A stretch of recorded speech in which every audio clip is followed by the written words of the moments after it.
자, 정명고 거꾸로 교실 물리2를 듣는 학생 여러분들 반갑습니다. 자, 우리가 지난 시간에는 뉴턴의 운동 법칙을 배웠었는데요. 개념은 이해하기가 쉬울지 몰라도 이 법칙들은 우리 일상생활에서 적용되는 상황에서는 많이들 어려워합니다. 자, 그래서 이번 시간에는 뉴턴의 운동 법칙이 적용되는 다양한 상황들을 알아보려고 합니다. 자, 뉴턴의 운동 법칙은 힘이 작용되는 다양한 상황을 통해서 적용할 수 있는데요. 우리 교과서에서는 이렇게 5가지 상황으로 살펴보고 있습니다. 자, 한 번씩 읽어보고요. 그럼 이제부터 하나하나 살펴볼까요?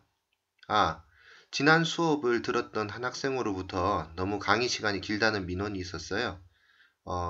그래서 이 내용들을 또 한꺼번에 강의하면 시간이 꽤 길어질 것 같으니까 소주제별로 나눠서 동영상을 만들어 놓겠습니다. 자, 그럼 첫 번째로 정지해 있는 물체에 작용하는 힘에 대해서 알아보도록 합시다. 정지해 있는 물체는 뉴턴의 운동 법칙 중에 무슨 법칙에 해당하는 상황일까요?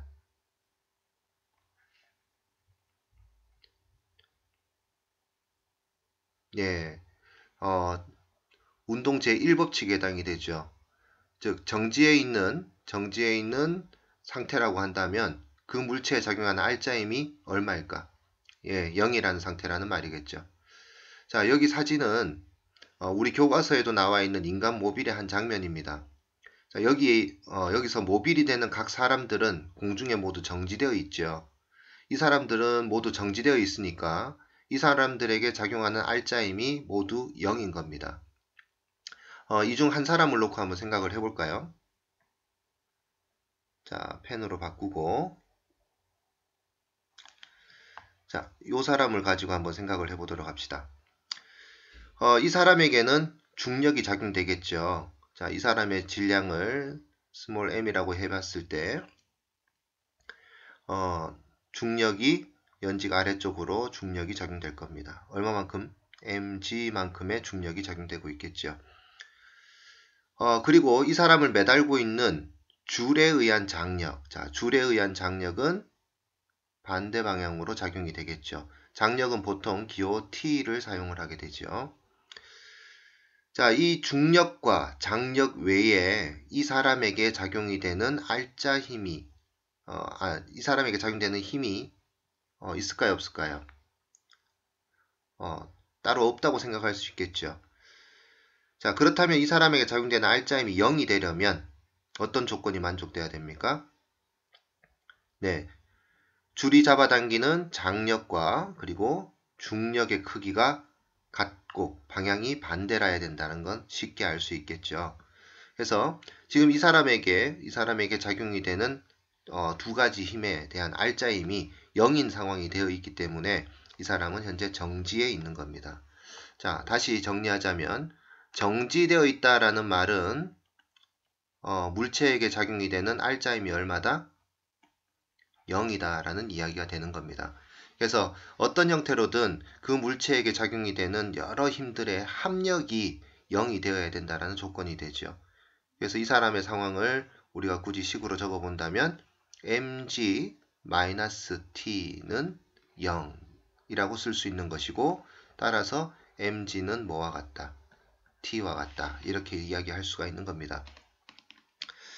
자, 다음 상황을 한번 볼까요? 자, 이번에는 줄을 잡고 등산하고 있는 사람의 모습을 나타낸 건데요. 이 사람에게는 어떤 힘이 작용되고 있을까요? 예, 일단 지구 위에 있으니까 당연히 자, 이 사람의 질량을 m이라고 한다면 이 사람에게 어떤 힘이 작용이 된다? 예, 지구가 잡아당기는 중력 mg가 작용이 될 거고요. 그 다음 줄을 잡고 있는 상황이니까 사람이 줄을 지금 잡아당기고 있겠죠. 사람이 줄을 잡아당기면 줄도 사람을 어떻게 합니까? 예, 잡아당깁니다. 줄이 잡아당기는 힘을 우리 뭐라고 불러요? 예, 장력이라고 부르고요. 자, 그다음 이 사람 발로 땅을 밀고 있죠. 발로 땅을 밀고 있으니까 땅도 이 사람을 어떻게 합니까? 예, 연직 위로 이렇게 땅도 사람을 떠받치게 될 겁니다. 이걸 수직항력이다 이렇게 표현하죠. 자, 그러면 이 사람이 받고 있는 힘은 이 사람이 받고 있는 힘은 세 가지 힘을 받고 있는 거죠. 장력과 중력과 그리고 수직항력 세 개의 힘을 동시에 받고 있는데 이 사람이 뭐 하고 있다? 예, 정지하고 있다. 정지하고 있다라고 한다면 이 세 힘의 합력이 얼마가 된다? 0이 된다라는 것을 의미하는 거죠. 자, 그럼 이걸 그림으로 한번 그 벡터 합성으로 한번 그림으로 표현을 해보도록 합시다. 그럼 중력은 연지가 아래로 작용이 되고요. 그 다음에 장력은 이렇게 비스듬하게 기울어지게 작용이 되고 있고요. 그 다음에 수직항력은 이렇게 이 방향으로 작용이 되고 있는 형태로 이야기될 수 있겠죠. 자, 방향은 우리가 다 이야기가 되었지만 이렇게 방향은 이야기가 되었지만 이 힘들의 크기는 어떤 관계가 만족이 되어야 될 것인가를 우리가 볼 수 있을 겁니다. 자, 세 힘의 합력이 0이 되려고 한다면 어느 힘이든 두 개의 힘의 합력이 나머지 힘과 크기가 같고 방향이 반대가 되면 되겠습니다. 그 말은 자, 내가 요 장력과 중력 두 개의 합력을 한번 구해 볼게요. 그러면 평행사변형법을 쓰면 되겠죠. 이 두 힘의 평행사변형을 그린 다음에 이 방향으로 화살표가 나타나게 되면 이게 장력과 중력의 합력이 되지 않아요? 그럼 이 장력과 중력의 합력의 크기가 수직항력과 크기가 같고 방향이 반대가 되는 조건을 만족하게 된다는 얘기입니다. 자, 그래서 벡터 합성을 통해서 이제 몇 가지 힘의 형태를 알게 되면 다른 힘도 우리가 구할 수 있게 되는 겁니다. 자, 다음 상황 한번 살펴보도록 하죠. 자, 두 사람이 큰 상자를 함께 들고 가고 있는 상황입니다. 이 왼쪽 그림은 두 사람이 지금 가까이서 들고 있는 것이고 오른쪽 그림은 멀리서 들고 있는 건데 딱 보기에도 누가 더 편안해 보입니까? 그렇죠. 왼쪽 사람들이 더 편안해 보입니다. 자, 그 이유는 뭘까? 자, 두 사람이 들고 있는 상자의 무게는 똑같습니다. 근데 상자의 무게가 똑같다는 얘기는 지금 한 점에서 이 상자에 작용되는 중력의 크기는 두 상황에서는 똑같다는 얘기죠. mg라는 크기가 됩니다. 근데 이제 왼쪽 그림으로 본다면 지금 두 힘이 작용되는 요 사이각이 굉장히 좁은 편이죠. 그러면 좁은 각도로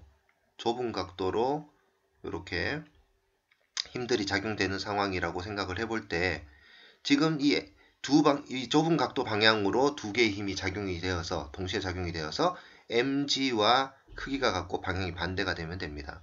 그럼 이 mg와 같은 크기로 반대 방향으로 그림을 그린 다음에 이 두 방향으로 합성이 될 수 있게 이게 대각선이 되는 평행사변형을 그리면 되는 거죠. 그러면 각각의 방향으로 작용되는 힘은 이 정도의 힘이면 충분하다는 거죠. 근데 오른쪽 그림처럼 각도가 커져 버리면 어떻게 될까요? 자, 이렇게 각도가 큰 상황이라고 생각을 해보자. 더 큰 각도로 힘을 작용했다 하더라도 물체의 무게인 mg와 같은 크기의 힘이 작용이 돼야 되잖아요. 그러면 이 각각의 방향으로 작용이 되는 힘들의 합력이 mg와 크기가 같아야 됩니다. 요거를 이제 대각선으로 하는 평행사변형을 그린다면 요렇게 나타낼 수 있겠죠. 그러면 화살표의 길이가 어떻게 됩니까? 훨씬 더 길어지게 되죠. 즉, 이 사이각이 더 넓어지면 넓어질수록 두 힘의 합력이 물체의 무게와 동일한 크기의 힘이 작용이 되게 되려면 더 큰 힘으로 이렇게 잡아당겨져야 된다는 이야기를 할 수 있는 겁니다. 이것도 지금 위아래 방향으로는 얘가 정지되어 있기 때문에 그런 거죠. 자, 정지하고 있는 물체에 작용하는 힘에 대해서는 이 정도로 알아보는 걸로 하고요. 교과서에 한 4가지 정도의 예제가 나와 있습니다. 이거는 우리가 수업 시간에 풀어볼 수 있도록 하도록 합시다. 자, 그리고 다음 내용인 직선 운동을 하는 물체에 작용하는 힘은 우리가 운동의 법칙 개념을 배우고 나서 다양한 상황으로 이미 연습을 했죠. 그러니까 그 부분은 우리가 생략하는 걸로 하고요. 그 다음 내용인 구심력에서 뉴턴의 운동 법칙을 적용하는 방법을 다음 동영상에서 알아보도록 하겠습니다. 자, 그럼 다음 동영상에서 만날 수 있도록 합니다. 수고했습니다.